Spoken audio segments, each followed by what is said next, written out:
प्रेम से बोली गुरु भगवान की जय। देवियों एवं सज्जनों, फिर अगले भाग में आपका स्वागत है इस परम ज्ञान के साथ। तो प्रभु भक्तों का तलाश कर रहे हैं। प्रभु के पास हमेशा जगह खाली है, लेकिन कमी हम आप में है, जो हम आप वहां तक पहुंच ही नहीं पाते हैं। न प्रभु के संदेश को समझ पाते हैं, न अपने आप जाना चाहते हैं। संसार में भटकते रह जाते हैं मोह माया में, और ये मोह माया कभी समाप्त नहीं होने वाला है। जितने पुराण पढ़ता जाएगा उतना इसका गांठ मजबूत होते जाएगा। जड़ और चेतन के बीच ग्रंथि पड़ गया गांठ, तो वह गांठ गुरु ही खोलते हैं। और जब गांठ खुल जाएगा तो जीव और शिव एक हो जाएगा। प्रभु आपको मिल जाएंगे, आत्मा और परमात्मा मिल जाएगा और कल्याण निश्चित हो जाएगा।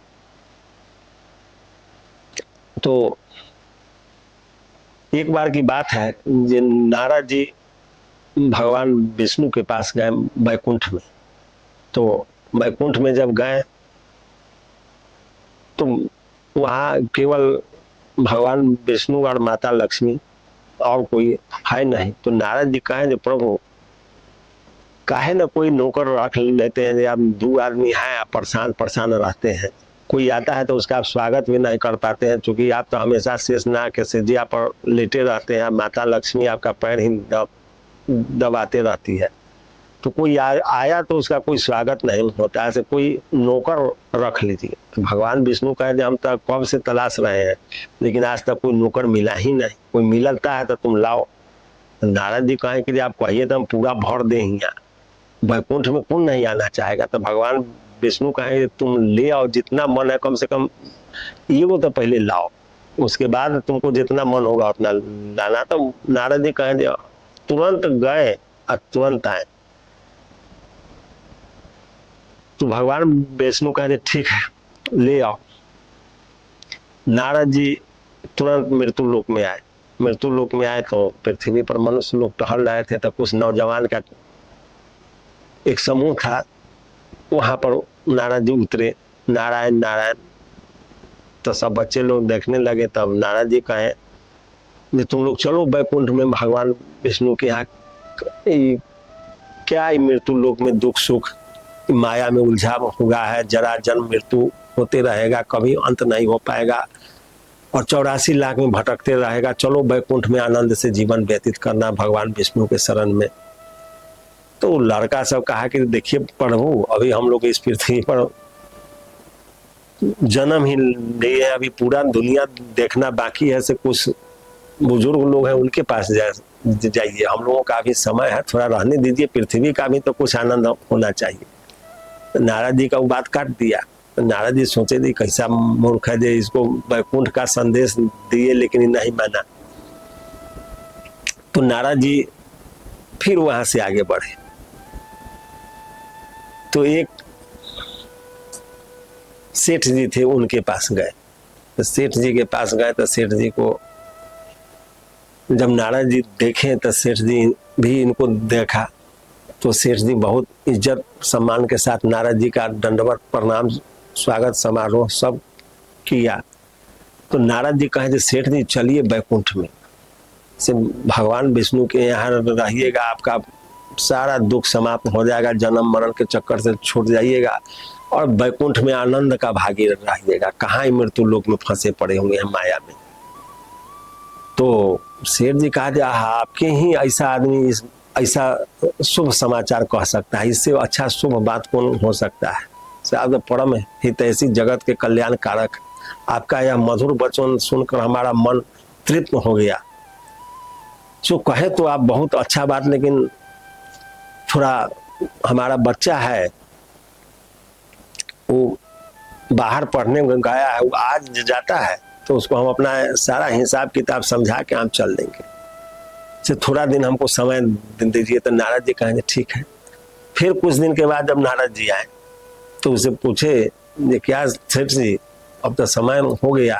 तो सेठ जी कहा हाँ बच्चा तो आ गया है, लेकिन उसका बहुत संबंधी लोग आ रहे हैं, उसका शादी करना है, से थोड़ा उसका शादी कर लेते तो ये भी एक झंझट फ्री हो जाता, तब आराम से यहाँ से चलते, कोई दिक्कत नहीं था। हम एकदम चलने के लिए हमेशा तैयार है, जब आप कहिए तब हम तैयार है, लेकिन थोड़ा सा उसका शादी कर देते तो कहें ठीक है।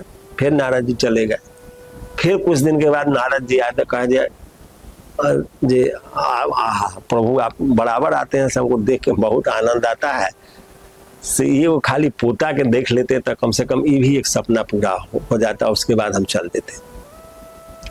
तो नारद जी फिर चले गए। उसके बाद जब नारद जी आए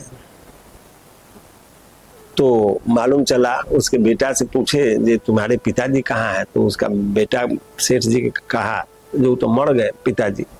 नारद जी सोचे जी मर गया तो गया कहाँ। तो नारद जी फिर ध्यान धर के देखे तो देखे जो उसी के ही यहाँ बैल में जन्म ले चुका है। तब नारद जी सोचे देखिए हमको लाइन डोरी देते देते जो है अभी बैल बन गया। तो नारद जी जब बैल था तो एक बहुत लंबा तगड़ा मोटा बैल था, तो उसका हल चल रहा था, तो उसमें नारद जी गए खेत में। तो बैल के देखे तो कहे क्या सेठ जी अब तो चलो, क्या ही बैल बन के बोझा ढो रहा है वहाँ बैकुंठ में चलने के लिए। कहे तो तुम बहाना कर दिया, तो देखो तुम कहाँ आ गया, 84 में फंस गया।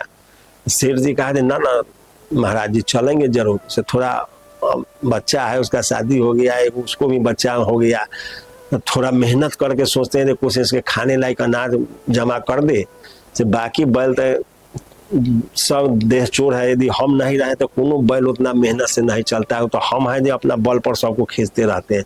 थोड़ा धन जमा कर देते हैं अनाज जी सबको खाने लायक हो जाए, उसके बाद हम चलेंगे। फिर नारद जी चले गए।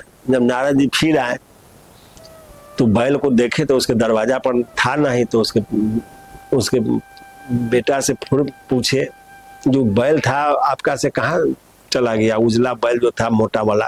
तो बेटा उनका कहा जी अरे बैल तो इतना अच्छा था संत जी, लेकिन वो तो बैल मर गया, बहुत दिक्कत में हम लोग पड़ गए, बड़ा अच्छा बैल था। नारद जी फिर ध्यान लगाए कि जो आखिर गया कहाँ, ध्यान लगाए देखे जो उसके यहाँ कुत्ता में पैदा है, एक लाल रंग के कुत्ता था, उसी में उसका जन्म था। तब नारद जी सोचे थे अब ये कुत्ता बन गया। फिर नारद जी उसके पास गए, उसको कहे क्या सेठ जी अब तो बैल से कुत्ता हो गया, अब तो चलो। तो कहा जी ना प्रभु थोड़ा दिन और समय दे दीजिए, अभी ये सब मूर्ख है, ये सबको अकल अभी नहीं है, इस रात भर सोता है निश्चिंत से, अब बहुत चोरी चमारी चल रहा है, हम नहीं रहे तो इसका सारा धन चोर उठा के ले जाएगा, इस सबको कोई अकल ज्ञान नहीं है, इसलिए थोड़ा दिन और रहने दीजिए, तो थोड़ा इस सबका अकल बुद्धि बढ़ जाए, उसके बाद हम तो एकदम चलने के लिए तैयार है, आपको तो हम कहिए चुके हैं, ऐसा मौका हमको तो मिलेगा नहीं, आपके ऐसा धर्मात्मा मिल गए तो पार तो होना ही है। फिर नारद जी चल गए। जब नारद जी आए तो उसके फिर बेटा से पूछे जो वो आपके दरवाजा पर तो लाल वाला कुत्ता था से कहाँ है, तो बेटा उनका कहा वो तो मर गए, वो तो कुत्ता इतना अच्छा था जो समझिए हमारे पिताजी के समान था, रात भर 24 घंटा हमारे घर का रखवाली करता था। जब से वो कुत्ता मर गया तब से लाखों रुपया का चोरी हो गया, जब तक कुत्ता था तब तक एक खर का सामान चोरी नहीं होगा, लेकिन उसके मरते लाखों लाख का चोरी हो चुका है। तब नारद जी सोचे जी अब ये कहाँ गया। तब नारद जी फिर ध्यान धर के देखते हैं कि अब वो एक नाग सांप में उसका जन्म हो चुका है, और नाग सांप बन के उसी के घर में जहाँ धन गाड़ा हुआ था उसी पर कुंडली मार के बैठा हुआ था, धन का ओरिया कर रहा था जो कोई धन ना हरण कर ले इसका। तब नारद जी सोचे थे बहुत बुड़बक बनाया, 4 समय से ही हमको भटका रहा है। तब नारद जी कहे जब अब रोको हम तुम्हारा उपाय करते हैं। तो नारद जी उसके दरवाजा पर बैठे हुए थे, तो उसको बेटा के बोला कहे तुम्हारे घर में कोई सर्प रहता है क्या? तो कहा ना ना, यहाँ कोना कोना रोज झाड़ू पोछा लग रहा है, तो इसमें सर्व कहाँ से आएगा? तो कहे ना ना, सांप है तुम्हारे घर में, से फलाने घर में देखो तो ये सांप है कि नहीं। तो वो सब गया, टॉर्च उर्च बार के देखने लगा, तो एक सांप फन काट के बैठा हुआ था। और सांप जब फन काट के बैठा हुआ था तो अब सब हल्ला करने लगा जो हाँ सांप है, सांप है, सांप है। सब अब तुरंत उनकी बहू सब कहने लगी आप फलाना बचवा, अब ये गया था, ये गया था, वो गया था। अब सांप के देख, अब सांप को सब लगा मूसर सोटा डंटा से पीटने, पीटते पीटते पीटते पीटते तो नारद जी कहे इसको अच्छा से पीटो, लेकिन इसका खाली मुंह छोड़ देना एक बित्ता, उसके बाद इसको बढ़िया से पीटो। सांप तो बहुत खतरनाक है, तो उन लोग बच गया, ये बहुत है। पूरा देह छुड़वा के नारद जी कहे इसको वो बबूल के पेड़ में टांग दो। बबूल के पेड़ में जब टंगा गया, ये सब अपना अपना घर चला आया। तब नारद जी पूछने गए क्या सेठ जी? तो कहा ना ना प्रभु अब चलिए, अब एक सेकंड भी नहीं रुकेंगे, जिसके लिए इतना हम समय बर्बाद कर दिए, आज हमारा समझिए गतर गतर तोड़ दिया, कोई मर्सी नहीं हम पर जैसे किया, और हम इतना दिन इसके मुंह में फंसे रहे। ये सब हमारा आज को देखिए कचुम्बर निकाल दिया मार के, तो अब हम नहीं रहेंगे, अब लेके चलिए। तो नारद जी कहेंगे अब तो टाइम खत्म हो चुका है, अब हम आपको लेके भी नहीं जा सकते हैं।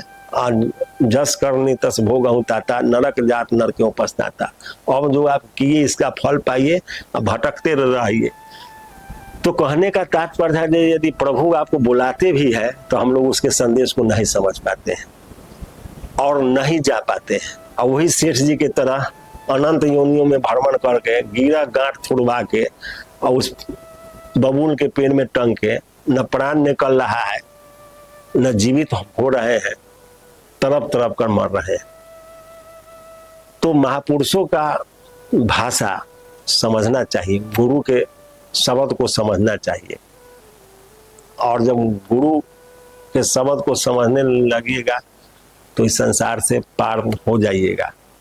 सीधा भगवान भी कोई मदद नहीं करते। तो नारद जी के द्वारा भगवान तक पहुंचने का उस सेठ जी को मौका मिला, लेकिन हर समय चूकते गए। इसका कारण भव बिगाड़ में फंस गए और फंसले रह गए। इसीलिए महापुरुषों ने बताए हैं जे राम कहत चल, राम कहत चल, राम कहत चल भाई रे, न तो भव बिगाड़ में पड़िए, छूटत अति कठिनाई रे। अब एक बार भव बिगाड़ में पड़ जाइएगा तो 84 लाख से छूटने में बहुत बहुत मुश्किल है। इसीलिए इस शरीर मिला है तो इस साधन है। बड़े भाग मानुष तन पावा, सुर दुर्लभ सद ग्रंथन गावा, साधन धाम मोक्ष कर द्वारा, पाई न जे परलोक समारा। इससे यदि परलोक नहीं संभाले तो फिर इमरी पासा न पड़ा तो फिर 84 की आशा, 84 में भटकते रह जाइएगा। फिर अगले भाग में जय गुरुदेव।